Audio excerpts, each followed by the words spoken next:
배나TV 유튜브 구독 신청으로 저희에게 힘이 되어 주십시오.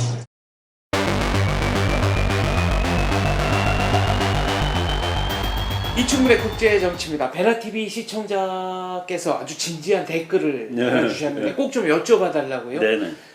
우리나라가 북한뿐 아니라 중국의 도발에도 대비를 해야 될 것 같은데 어떻게 생각하시느냐. 그리고 만약에 미국이 사드 배치를 거절한다면 그러면 한국은 어떻게 해야 되느냐. 네, 이 두 가지입니다. 거기 뭐 이제 만약이라는 조건이 들어가 있기 때문에 그것이 과연 정말 현실로 그렇게 될지 안 될지는 뭐 우리가 이제 그 뭐 생각을 더 해봐야 되겠습니다만은 지금 중국이 가지고 있는 미사일 중에 한 1000km쯤 나가는 소위 말해서 단거리 미사일이죠. 그거를 거의 한 뭐 1000발 정도 가지고 있는 거로 이제 예상을 합니다. 사정거리 1000km면은 그러니까 중국에서 쏘면은 한반도하고 일본까지 가는 거죠. 다 가는 거네요. 일본 정도 가는 거고. 그리고 이제 우리가 사드를 갖다 놓으면서 이제 미국 쪽에서 한 말이 중국은 전혀 이제 중국하고는 전혀 관계없는 것이다 그러는데 예를 들어서 만주에 있는 단거리 미사일이 겨냥하는 것이 한국 아니면 일본 아니겠습니까? 그렇습니다. 그거는 막을 수가 있죠. 북한 거를 막는데 중국 걸 못 막는다는 거는 그런 건 없습니다. 그래서 이제 그 순전히 방어용인데 그래서 우리가 이 중국이 우리를 전혀 안 쏜다라고 가정을 할 수는 없습니다. 그리고 중국이 우리랑 뭐 영원히 좋은 관계를 갖고 있는 것도 아니고 그래서 우리가 국방의 논리는 100년에 한 번 쓸 일이 있더라도 그 한 번 쓸 일을 대비해서 군사력을 갖고 있는 것이죠. 10년 양병, 일일 용병. 그렇죠. 그렇죠. 그래서 군사의 논리는 원래 쓰려고 갖추는 것이 아닙니다. 우리가 무기를 갖추는 것은 그 무기를 쓰지 않으려고 갖춘다. 즉 무슨 얘기냐면은 전쟁을 하기 위해서가 아니라 평화를 위해서 갖추는 것이죠. 굉장히 역설적이지만. 그렇죠. 그 전략의 논리가 원래 역설적입니다. 그러니까 무슨 얘기냐면은 군사력과 그러니까 무기와 군인은 쓰려고 갖추는 게 아닙니다. 안 쓰려고 갖추는 것이죠. 근데 어쩌다가 쓸 상황이 올 수가 있어요. 국제정치는 뭐 전쟁이 뭐 무사분주하게 일어나는 곳이니까. 그래서 중국이 우리가 방어만 갖추는데도 이렇게 뭐 화를 내고 있는데 우리는 방어입니다. 근데 중국은 우리를 공격할 수 있는 무기를 이제 뭐 1000발 갖고 있다고 제가 말씀드렸죠. 전략론 이론가들은 그 나라의 의지를 공부하지만은 의지보다도 이 능력을 연구를 합니다. 왜? 의지는 아무 때나 바뀌니까. 그렇죠. 그 중국은 우리를 공격할 수 있는 능력을 다 갖추고 있는 겁니다. 관점을 그렇게 해서 보니까 그렇죠. 중국은 우리를 공격할 수 있는 그러니까 무슨 뭐 요새 우리가 그걸 갖다 놓으면 중국이 막말을 했잖아요. 한국이 벌 받을 거다. 사드 있는 데를 공격하겠다. 사드 없어도 공격을 받는 것이죠. 중국이 공격할 필요가 있으면 공격할 거니까 사드를 갖다 놨기 때문에 공격을 한다? 그건 아닙니다. 그 기지가 우리가 가지고 있는 어떤 뭐 기지라든가 이것이 중국이 전쟁할 때 뭐 꼭 우리랑 전쟁하는 게 아니라 미국도 관련이 다 되는데 그래서 중국이 우리를 공격할 수 있는 능력이 있으니까 우리는 방어 능력을 갖추는 것은 뭐 어쩌면 당연한 일이죠. 미국이 사드 배치를 하지 않을 경우 그것도 이제 하지 않을 경우를 이건 뭐 그 가설이 아주 좀 센 가설입니다. 미군이 자기 부대가 여기 와 있는데 그 미군의 부대의 방어망을 안 갖추겠다 하는 것은 사실은 논리적으로 안 맞습니다. 그렇군요. 이게 주한미군 철수와 연관이 되어 있는 여기 거네요. 미군이 있는데 이제 북한이 미군을 쏠 수 있는 능력이 무지하게 높아졌다. 그래서 이걸 갖추는 건데 그래서 미군이 사드를 갖다 놓겠다고 얘기를 한 거 아니겠습니까? 그런데 그걸 안 갖다 놔도 된다 하면은 일단 북한이 공격할 수 없는 상황이 돼야 되겠죠. 북한이 공격할 수 없는 상황이 돼야 되는데 만약 북한이 공격할 수 있는 상황인데도 불구하고 이거를 사드를 안 배치하겠다 그러는 것은 다른 말로 하면 주한미군 꼭 있을 필요도 없다라는 것을 미국이 생각하는 거라고까지 볼 수 있습니다. 유추를 하면은.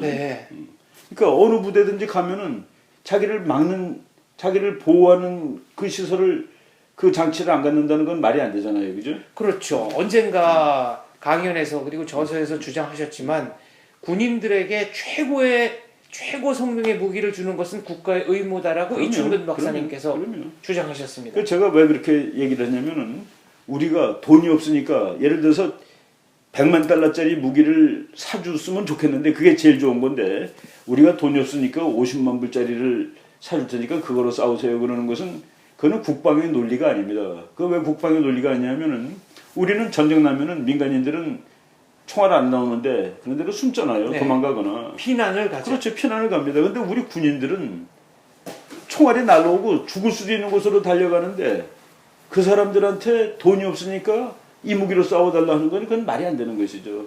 그래서 국방은 정말 최고의 무기를 우리 국민들이 우리 군인들한테 제일 좋은 무기를 사줘야 될 의무가 있습니다.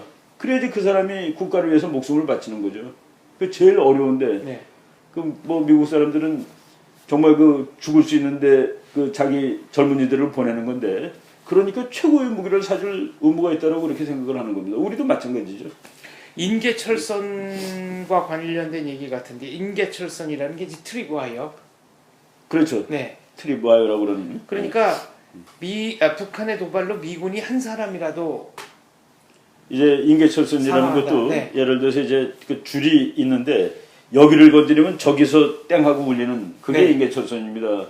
즉 우리나라에 지금 미군이 28,000명 정도 있잖아요. 탈북자 숫자와 비슷하네요. 그렇죠. 공교롭게도. 네. 28,000명의 미군이 있는데 그 미군이 북한군하고 전투하는 그 워게임을 합니다. 네. 요 28,000명하고 북한군 뭐 110만 명하고 지금 120만 명쯤 되죠.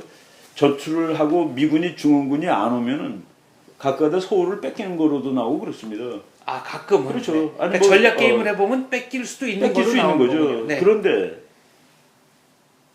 자기 미군 병사들이 여기서 그냥 막 북한한테 막 쓰러지고 그러는데 본토에 있는 미군, 일본에 있는 미군, 오키나와에 있는 미군이 다 오게 돼 있습니다. 네. 근데 그거 온다는 거는 와서 싸움을 뭐 거하게 싸움을 벌이겠다는 뜻이 아니라 북한으로 하여금 그러니까 너는 오지 마라. 너는 네. 진다 와도 우리 28,000명이 싸우는 게 아니라 지금 현재 69만 명이 오게 돼 있습니다. 네, 전 세계에 있는 미군이 자동 참전한다. 69만 명이 오게 돼 있고 비행기 2,000대 오게 돼 있으니까 그러니까 건드리지 말라. 그러니까 억지용입니다. 억지. 네. 그래서 이제 미군이 요 숫자 이 작은 숫자 가지고 전쟁을 억제하는 거는 이게 다가 아니다 하는 것을 북한한테 아주 심각하게 믿을 수 있게 보여주는 것이죠.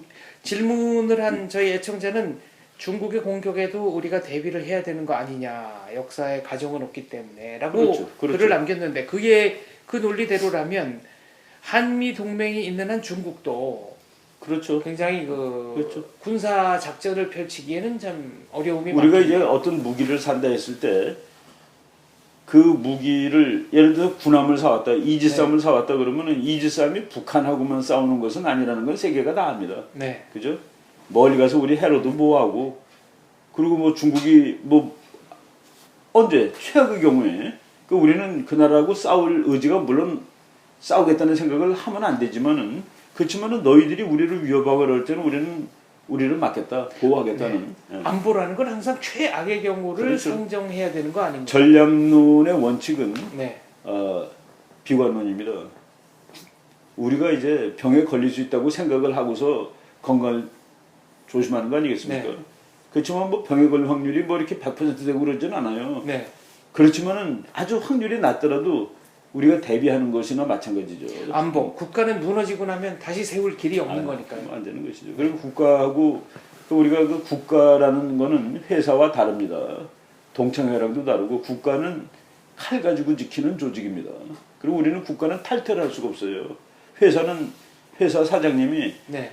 목숨을 바쳐서 회사를 위해서 이래달라. 만약 그 목숨이 정말 그 실제적인 목숨이라면은 그러면 그 회사에 있으면 안 됩니다. 네. 빨리 내고 나와야 네. 되죠.